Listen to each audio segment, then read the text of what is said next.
How big of a deal is the American Psychological Association? And if they did what the report says, provide justification for torture methods after the Abu Ghraib incidents, how much cover would that really have provided the Bush administration?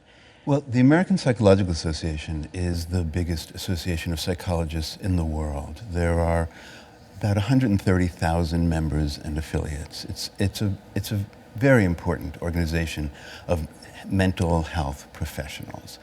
And the importance of the APA changing its ethics code in a way that allowed psychologists to participate in these enhanced interrogations actually made the program, facilitated the program's continuation just when it was under threat, just when it had been closed down.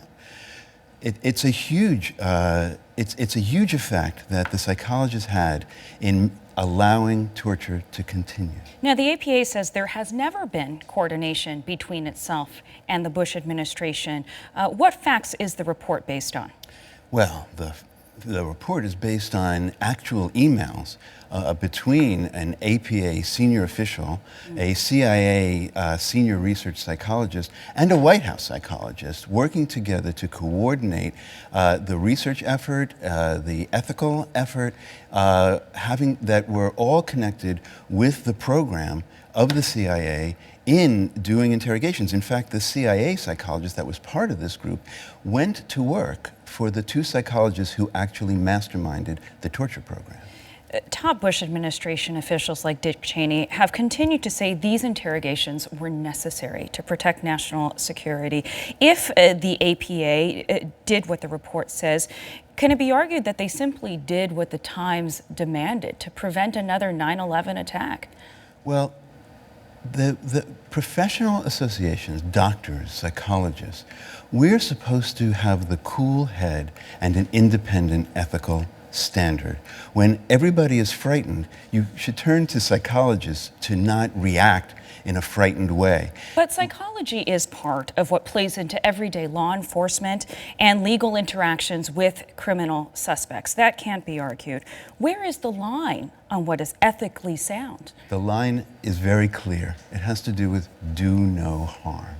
We are dedicated to the public good, and so when we pervert our ethics to suddenly become the arbiters of what's harm, to be the ones who research on detainees, ones who are observing and monitoring how intensely the torture is going to affect them, we've turned our ethical responsibilities to the public into its opposite. We've become the vehicles of harm, torture, distress, mental distress, taking apart the mind, when in fact we are trained to help support the mind, the humanity of the individual. We can educate people on how the mind works. We can help interrogators learn what are non-harmful ways of speaking to prisoners.